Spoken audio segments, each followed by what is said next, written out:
नमस्कार दोस्तों, हम द हिंदू का first editorial learning to let go को डिस्कस करेंगे। लर्निंग मीन्स होता है सीख, मतलब हमने जो भी अतीत में कुछ देखा उससे सीख लेना। टू लेट गो मतलब अतीत में जो कुछ भी हुआ उससे जो भी हमने गलती की उस पर एक अच्छा निर्णय लिया जाए और उससे एक सीख ली जाए, ये इसका आर्टिकल का टाइटल है। India must ensure policy stability. India को एंश्योर का मतलब होता है कंफर्म, अश्योर आश्वस्त करना, पक्का करना। इंडिया को अपनी नीति स्टेबिलिटी मतलब नीति की स्थायित्व की तरफ काम करना चाहिए, उनके लिए आश्वस्त करना चाहिए। पॉलिसी स्टेबिलिटी को आश्वस्त करना चाहिए इंडिया को।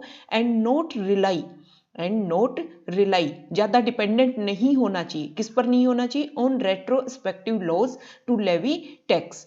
रेट्रोस्पेक्टिव लॉज को पहले हम समझ लेते हैं। मान लो हमारी गवर्नमेंट ने आज कुछ लॉ बनाया, 2020 में कोई कानून बनाया, लेकिन सरकार ये बोले कि ये कानून बना तो आज है लेकिन लागू होगा 2012 से। मतलब अतीत में जाकर के किसी कानून को लागू करना, पिछली तारीख से किसी कानून को लागू करना, वो होता है रेट्रोस्पेक्टिव लॉ। सरकार ने कोई कानून बनाया कि मान लो किसी कंपनियों के प्रॉफिट पर सरकार टैक्स लेगी 8%। पहले ये कानून था, अब सरकार ने बनाया 2020 में कि अब सरकार टैक्स लेगी 10%, किसी भी कंपनी के प्रॉफिट पर टैक्स लेगी 10%। लेकिन ये 10% 2020 से नहीं लेगी, कब से लेगी? 2012 से। मतलब पिछले 8 सालों में भी जो बचा हुआ टैक्स है उसको सरकार कलेक्ट करेगी। तो ऐसे लॉ को बोलते हैं रेट्रोस्पेक्टिव लॉज।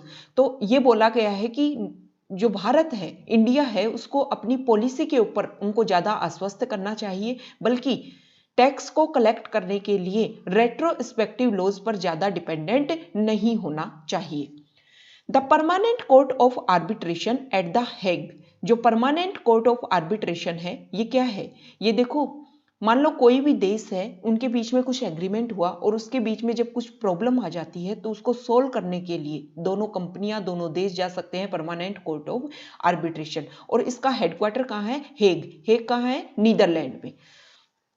तो परमानेंट कोर्ट ऑफ आर्बिट्रेशन ने बुधवार को ऑन वेडनेसडे रूल्ड, अपना डिसीजन सुनाया है, निर्णय दिया है इन फेवर ऑफ, किसके पक्ष में? Energy firm Cairn PLC. Cairn PLC एक यूरोप की बहुत बड़ी कंपनी है, उसके पक्ष में अपना फैसला सुनाया है परमानेंट कोर्ट ऑफ आर्बिट्रेशन ने। ओवर किसके ऊपर? A retrospective tax demand worth 24,500 crore pursued by Indian taxman since 2014। Bharat के जो टैक्स कलेक्टर हैं, भारत के जो टैक्स को ग्रहण करने वाले अधिकारी हैं, उन्होंने 2014 से केयर्न पीएलसी से डिमांड की थी कि आप हमें 24,500 टैक्स दो। किसके लिए? एक रेट्रोस्पेक्टिव टैक्स लगाया गया था, मतलब बैक डेट में जाकर एक टैक्स लगाया गया था, और उस टैक्स से, उस लॉ से जो कलेक्शन आ रहा था वो 24,500 का था, और उसकी मांग कर रही थी regular Indian taxman. It has ruled that the tax levy, ये इस डिसीजन का मतलब ये निकलता है, द टैक्स लेवी, जो टैक्स, जो कर आप ले रहे हो, पर्टेनिंग टू ए कॉर्पोरेट और रीऑर्गेनाइजेशन एक्सरसाइज अंडरटेकन इन 2006-7। देखो, ये जो आप टैक्स उगाही कर रहे हो, ले रहे हो कंपनी से, वो सरोकार, पर्टेन मतलब होता है सरोकार रखना, संबंध रखना, to a corporate reorganisation exercise. 2006-7 में जो कॉर्पोरेट रीऑर्गेनाइजेशन एक्सरसाइज हुआ था उससे ये क्या रखता है? संबंध रखता है ये retrospective law. Falls foul of the India UK bilateral investment pact. ये जो आप टैक्स ले रहे हो ना, बैक डेट में जाकर रेट्रोस्पेक्टिव लॉ लगा करके आप टैक्स ले रहे हो, वो इंडिया और यूके की जो द्विपक्षीय इन्वेस्टमेंट पैक्ट समझौता हुआ था, वो उसमें क्या कर देगा? गड़बड़ी कर देगा, ट्रबल क्रिएट कर देगा। The timing could not have been worse for the government. जो हमारी सरकार है उसके लिए इससे बुरा समय कोई हो ही नहीं सकता था। क्या बुरा समय नहीं हो सकता था? Expiry of a 3-month deadline to contest a similar retrospective taxation case lost again Vodafone this September. हमारी सरकार ने इसी सितंबर महीने में वोडाफोन के खिलाफ भी एक रेट्रोस्पेक्टिव टैक्स लगाया था, और उस केस में हमारी सरकार हार गई थी। और अब दिसंबर में हमारी सरकार KNPLC से हार गई और हमारी जो सरकार है उसको जुर्माना देना होगा। But unlike the telecom case, लेकिन जो टेलीकॉम केस, जो वोडाफोन जो केस था उसकी तरह नहीं है, where the government would only need to fork out. Fork out मतलब होता है कि आपकी इच्छा नहीं है फिर भी आपको कुछ पैसा देना पड़ेगा, to spend money specially when you don't want, मतलब आपकी इच्छा नहीं है फिर भी आपको पैसा देना पड़ेगा, ये होता है फोर्क आउट। तो देखो टेलीकॉम जो केस था उसमें तो सरकार को केवल और केवल 80 करोड़ रुपए देने पड़ते, अगर इफ इट, ये इच्छा है, विश है, विश जब होता है तो if I was prime minister, ऐसी अगर कोई इच्छा हो तो ऐसी ही इच्छा दर्शाई जा रही है कि अगर हमारी सरकार ये मान लेती, कंसीड मतलब होता है मान लेना, कंसीड मतलब स्वीकार कर लेना, मान लेना, डिफीट, अगर हमारी सरकार हार को मान लेती तो सरकार को सिर्फ और सिर्फ 80 करोड़ रुपए देने पड़ते। लेकिन जो ये फैसला आया है, दिस वर्डिक्ट, ये जो परिणाम आया है, रिजल्ट आया है, includes a sharp 1.4 billion payable as damages to Cairn को जो आपने हानि पहुंचाई है उसकी भरपाई के लिए आपको इंडिया को 1.4 बिलियन रुपए पेबल, मतलब उसको पे करने होंगे। किसको पे करने होंगे? KNPLC जो कंपनी है उसको। द डैमेजेस मतलब जो हानियां हुई हैं, अराइजेज बढ़ गई थी, ऊपर उठ गई थी, from tax authorities decision, tax authorities ने जो डिसीजन लिए उससे ये जो हानि है वो ज़्यादा इंक्रीज हो गई। टू टेक बाई फोर्स, जबरदस्ती ले लिया गया, हमारी जो टैक्स अथॉरिटी है उन्होंने जबरदस्ती बाई फोर्स कुछ डिसीजन लिए। एंड सब्सिक्वेंटली क्या होता है? बाद में, सब्सिक्वेंटली होता है बाद में, सेल द कंपनी शेयर, हमारे जो टैक्स अथॉरिटी, टैक्स जो अधिकारी थे उन्होंने क्या किया कि बाई फोर्स कंपनी के शेयर्स को बेच दिया एंड फ्रिज और ठंडे बस्ते में डाल दिया, मतलब रोक दिया, स्टॉप कर दिया। Dividend payments as well as tax refund, मतलब कंपनी को जो टैक्स रिफंड मिलता और मतलब टैक्स में जो सहूलियत मिलती है वो सब कुछ, कंपनी को जो भी प्रॉफिट हो रहा था उस सब को क्या कर दिया? स्टॉप कर दिया गया हमारे टैक्स अथॉरिटी द्वारा। क्यों कर दिया गया? To recover the disputed tax dues even as the arbitration process was underway मतलब होता है कोई चीज जो मतलब प्रोसेस में चल रही है, फाइनल रिजल्ट नहीं आया है, स्टार्ट हो गया है, रिजल्ट नहीं आया है, बस प्रोसेसिंग में कोई चीज चल रही है, तो वो होता है अंडरवे। तो हमारे जो टैक्स जो अथॉरिटीज हैं उन्होंने क्या किया कि कंपनी के शेयर्स को बेच दिया, कंपनियों को जो भी फायदा हो रहा था KNPLC को उसको रोक दिया, उस प्रॉफिट को। और क्यों रोक दिया? जो डिस्प्यूटेड टैक्स ड्यूज था कंपनी का, मतलब हमारी सरकार जो मांग कर रही थी कि आप, हमने जो रेट्रोस्पेक्टिव टैक्स लगाए हैं उससे जो हम आपसे रुपए की मांग करते हैं उसको आप भरो, कंपनी भर नहीं रही थी, उसने केस फाइल कर रखा था पर रिजल्ट नहीं आया था, इसकी वजह से जो डैमेजेस हैं, जो हानि है वो बढ़ गई थी। दिस आउटकम हैज रिपरकशन, ये जो रिजल्ट आया है ना, ये जो परिणाम निकल करके आया है वो कुछ दुष्परिणाम, रिपरकशन होता है दुष्परिणाम रखेगा। Note in the list for an arbitration plea filed over the same tax demand by KN parent firm. एक तो देखो ये जो रिजल्ट निकल करके आया है वो कुछ दुष्परिणाम हमारे इंडिया के लिए, हमारे भारत के लिए लेकर के आएगा। पहला तो क्या लेकर के आएगा कि केयर्न की पेरेंट फर्म है, केयर्न छोटी कंपनी है, केयर्न मान लो बच्चा है और उसके माता पिता जो पेरेंट कंपनी है जो उसको एक मतलब अपने अंडर बेस प्रोवाइड करती है वो है वेदांता कंपनी, उसके साथ भी केस चल रहा है, इसी तरीके का सेम टैक्स डिमांड कर रही है हमारी भारत सरकार। तो ये आर्बिट्रेशन जो प्ली फाइल किया गया है उसके ऊपर whose verdict is awaited, Vedanta के खिलाफ जो केस चल रहा है उसका परिणाम आना, उसका रिजल्ट आना अभी बाकी है, मतलब उसका इंतजार किया जा रहा है। तो उसके ऊपर भी एक तो दुष्परिणाम लाएगी ये चीज। सेकंड, दूसरी क्या चीज होगी? परहैप्स, शायद द फिसल implication of such a large पे आउट टू केयर्न। दूसरा क्या होगा? वित्तीय परिणाम होंगे, वित्तीय प्रभाव होंगे। सर्च ए लार्ज पे आउट टू केयर्न कंपनी को हमारी सरकार के द्वारा बहुत बड़ा पैसा पे आउट होता है, एक बड़ा हिस्सा पे करना पड़ेगा। When the exchequer is cash strapped, exchequer होता है राजकोष। इज कैश स्ट्रप्ड मतलब धन की कमी, शॉर्ट ऑफ मनी। जब हमारे राजकोष में धन की कमी है तो एक तो क्या फर्क पड़ेगा, दूसरा हमारा केस चल रहा है उसके ऊपर फर्क पड़ेगा, और एक हमारे राजकोष में जो कमी है धन की उसके ऊपर फर्क पड़ेगा। मे हैव गैल्वेनाइज, ये इस चीज से एक रिजल्ट ये आ सकता है कि हमारी सरकार का जो माइंड है वो गैल्वेनाइज हो सकता है कि हम इस परेशानी से कैसे बचें, उसके लिए प्रोटेक्शन क्रिएट कर सकता है।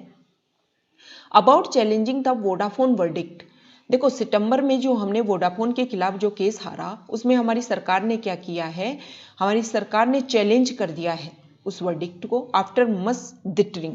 डिटरिंग क्या होता है, डिटर होता है हेजिटेट, हिचकना। बहुत सारा समय के बाद में, हिचकिचाहट के बाद में हमारी जो सरकार है उसने फाइल कर दिया है दोबारा से कि इस पे दोबारा रिजल्ट आना चाहिए। ओस्टेंसिवली होता है जाहिर तौर पर, ओस्टेंसिवली होता है जाहिर तौर पर, because it can not take a different stand on similar cases. देखो दो केस आए, दोनों पे हमारी सरकार हारी और दोनों पर ही हम डिमांड कर रहे थे रेट्रोस्पेक्टिव लॉ को लगाने की। तो देखो दोनों ही सेम केस हैं, तो ऐसा तो हो नहीं सकता कि दोनों पर अलग अलग तरीके के जो मतलब हमारी सरकार कुछ कानून बनाएगी, कुछ प्ली करेगी, वो अलग अलग तरीके से करेगी। सेम केस हैं तो सेम तरीके से ही सब कुछ चलेगा। The centre has now filed an appeal in the Vodafone matter in Singapore. Centre ने, हमारी जो केंद्र सरकार है उसने सिंगापुर में वोडाफोन के जो मैटर था, मामला था, उसके खिलाफ केस फाइल कर चुकी है। A similar appeal too can be expected on Cairn के ऊपर भी सेम प्रकार की आशा की जा रही है कि इसी तरीके की अपील फाइल की जाएगी केंद्र सरकार के द्वारा। फाइनेंस मिनिस्टर, वर्तमान में जो हमारी फाइनेंस मिनिस्टर है निर्मला सीतारमन, हैज रिपीटेडली, बार बार उन्होंने रिपीट कर चुकी हैं, असर्टेड, असर्ट होता है बलपूर्वक, स्पष्ट रूप से किसी चीज को कहना। तो हमारी फाइनेंस मिनिस्टर बार बार इस बात को कह चुकी हैं that India retains the sovereign right to levy tax, कि हमारी जो भारत है उसके पास में टैक्स को इकट्ठा करने का एक संप्रभु अधिकार है। हमारा जो देश है वो किसी भी चीज को बनाए रखने के लिए टैक्स को इकट्ठा करना हमारे इंडिया के पास में एक संप्रभु अधिकार है और इसको इंडिया बनाए रखता है। रिटेन होता है बनाए रखना, असर्ट होता है बलपूर्वक किसी बात को कहना। The arbitrators do not seem to be disputing that, जो मध्यस्थ लोग हैं वो इस चीज को ऐसे ना माने कि ये डिस्प्यूट क्रिएट करने वाला है, मतलब कलह क्रिएट करने वाला है, परेशानी क्रिएट करने वाला है।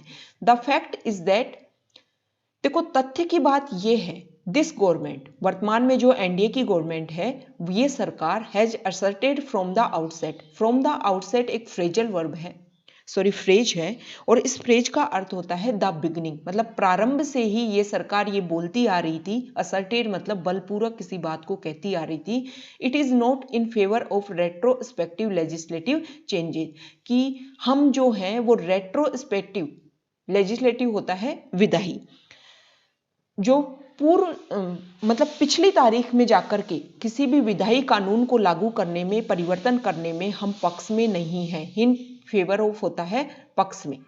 PM Narendra Modi had promised to resolve concern on retrospective taxation introduced to global consternation in 2012 by then Finance Minister Pranab Mukherjee after losing a tax battle with Vodafone in the Supreme Court। देखो ये Vodafone के साथ जो case चल रहा था वो नया नहीं है, बहुत पुराना है। 2012 में जब यूपीए की गवर्नमेंट थी तो उन्होंने सुप्रीम कोर्ट में इस केस को हार गई थी यूपीए की गवर्नमेंट, और इससे पूरे विश्व में ग्लोबल वैश्विक कंसंट्रेशन होता है, चिंता का एक भय हो गया था, चिंता क्रिएट हो गई थी कि कैसे हमारे यहाँ पर विदेशी कंपनियां कैसे आकर इन्वेस्ट करेंगी, क्योंकि रेट्रोस्पेक्टिव लॉ की वजह से काफ़ी प्रॉब्लम्स क्रिएट हो रही थी। तो हमारे जो वर्तमान में जो प्रधानमंत्री हैं उन्होंने ये बात बोली थी कि हम ये रेट्रोस्पेक्टिव जो टैक्स है, मतलब बैक डेट में जाकर जो आप लॉ लागू करते हो, ये जो इससे जो परेशानी क्रिएट होती है ना, उसको हम अच्छे से क्या करेंगे, रिजोल्व करेंगे।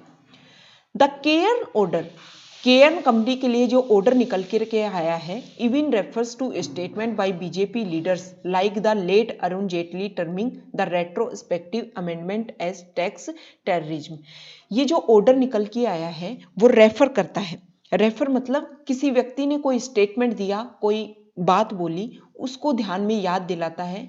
जैसे बीजेपी लीडर स्वर्गीय अरुण जेटली जी ने एक बात बोली थी कि देखो रेट्रोस्पेक्टिव जो अमेंडमेंट है, जो अमेंडमेंट होता है संशोधन, वो टैक्स टेररिज्म है, मतलब एक तरीके का आतंकवाद है। टैक्स के रूप में आप आतंकवाद को क्रिएट कर रहे हो। जब एनडीए गवर्नमेंट किस में थी? अपोजिशन में थी, मतलब प्रतिद्वंदी दल के रूप में जब एनडीए गवर्नमेंट थी, एनडीए दल था, उस समय ये बात कही जा रही थी। The guilty clauses could have been scrubbed in the first NDA budget itself। ये जो गिल्टी कॉजेज मतलब दोषी जो बात बोली जा रही थी कि देखो यूपीए गवर्नमेंट ये गलत बात कर रही है, इन सब चीजों को एनडीए गवर्नमेंट अपने पहले ही बजट में स्कफर कर सकती थी, असफल कर सकती थी। But barbs about it being a suit boot सरकार, लेकिन सरकार ने क्या बोला था दूसरी गवर्नमेंट के लिए कि वो तो सूट बूट की सरकार है। That compelled the government to retract land acquisition reform। compel मतलब होता है बाध्य करना। देखो ये चीजें जो एनडीए गवर्नमेंट के द्वारा यूपीए गवर्नमेंट के लिए बोली गई थी, उन सब चीजों ने एनडीए गवर्नमेंट को बाध्य किया। किस चीज के लिए बाध्य किया? कि भूमि अधिग्रहण जो सुधार हम ला रहे थे उसके लिए उनको वापस लेने के लिए बाध्य किया। रिट्रैक्ट होता है मुकर जाना, मतलब आपने कोई बात कही, बाद में उस चीज से मुकर जाना। पहले तो आपने बोला कि ये सारी चीजें जो रेट्रोस्पेक्टिव जो लॉ हैं उनको हम खत्म कर देंगे, उनके ऊपर ढंग से हम काम करेंगे, लेकिन बाद में अपनी ही बातों से मुकर गए। और ये चीजें, इन सब चीजों ने क्या कर दिया? मे हैव डैम्पन मतलब होता है ठंडा करना। जो भी काम आपने बहुत जोश के साथ बोला था, लेकिन बाद में जब आपकी बारी आई तो आपने उसको ठंडे बस्ते में डाल दिया। The enthusiasm for investor friendly changes, मतलब बाहर से लोग आए और हमारे इंडिया में इन्वेस्ट करें, उसके लिए जरूरी था वो काम करना, रेट्रोस्पेक्टिव लॉज के ऊपर काम करना। लेकिन जब एनडीए गवर्नमेंट आई तो उन्होंने अपने स्टेटमेंट से वो मुकर गई और उन्होंने भी इसके ऊपर कोई काम नहीं किया। Losing the arbitration in the most worst cases under a troublesome law। Troublesome law होता है कोई भी चीज, कोई भी कानून जो लंबे समय से हमें परेशान कर रहा हो, कष्ट दे रहा हो। ट्रिबलसम लॉ कष्टदायक कानून।